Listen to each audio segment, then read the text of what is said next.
Blackbeard. One pirate took 5 bullets and 25 sword wounds, and he still didn't go down easy.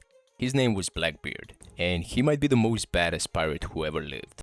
If you played Assassin's Creed Black Flag, you already know the name, but the real Blackbeard's death is even crazier than anything in the game. And here's the part almost nobody knows: the way he actually worked barely matches the legend at all. His real name was Edward Teach. Before he was a pirate, he was basically a pirate with a permission slip, hired by the British government to attack enemy ships during a war. When that war ended in 1713, thousands of sailors like him were suddenly out of a job. And a lot of them kept doing the same thing just without asking anyone first. That's literally how the whole golden age of piracy kicked off. Teach learned the ropes under another pirate captain, then got his own ship, and here's the twist that changes everything you think you know about him. Blackbeard barely ever actually killed anyone, right up until his last fight. He built one of the scariest reputations in history almost entirely on looking terrifying. Picture this: a massive black beard braided up, and tucked under his hat, lit fuses slowly burning curling smoke up around his face during a fight. Ships would take one look at him coming and just give up. Would you want to fight that guy? His ship was a monster too. The Queen Anne's Revenge, a captured French ship packed with around 40 cannons, one of the most powerful pirate ships on the entire ocean. In 1718, he pulled off one of the boldest moves any pirate has ever tried. He blockaded an entire city's harbor. Charleston, South Carolina, completely locked down, no ships in, no ships out.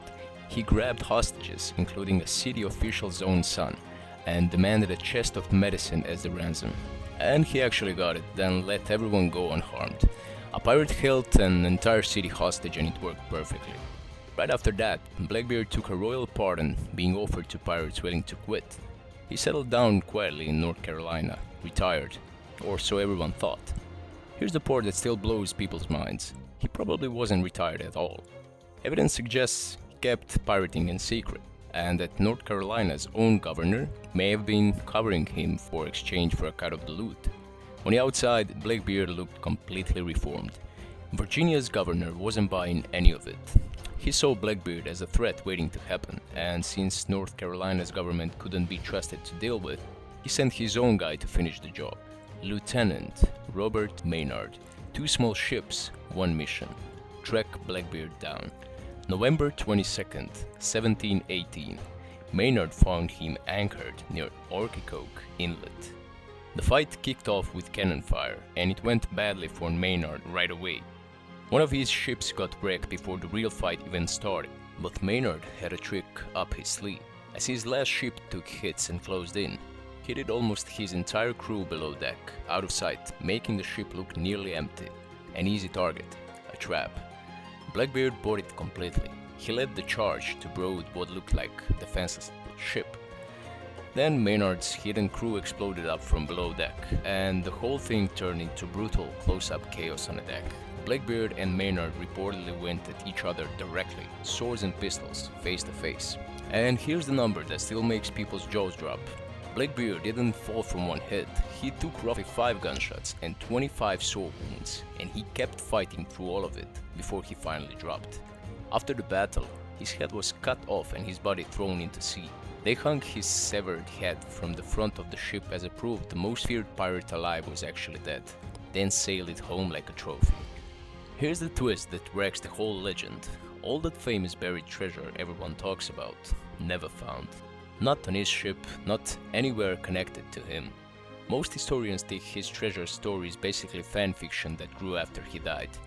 His death sent a message across every pirate crew in the Atlantic. Within just a few years, almost every other big-name pirate from that era, names like Charles Vane, Calico Jack, and the crew with Annie Bonny and Mary Read were captured or killed too. The golden age of piracy was ending fast, and Blackbeard's death is the moment historians point as the beginning of the end. So what actually made Blackbeard the scariest pirate on the seas? Not non-stop violence, just fear, image, and pure theater. Right up until the one fight where none of that mattered anymore. And that's how one terrifying beard, a couple of lit fuses, and years of pure reputation ended in 25 sword wounds off the coast of North Carolina, closing out the most legendary chapter pirates ever had.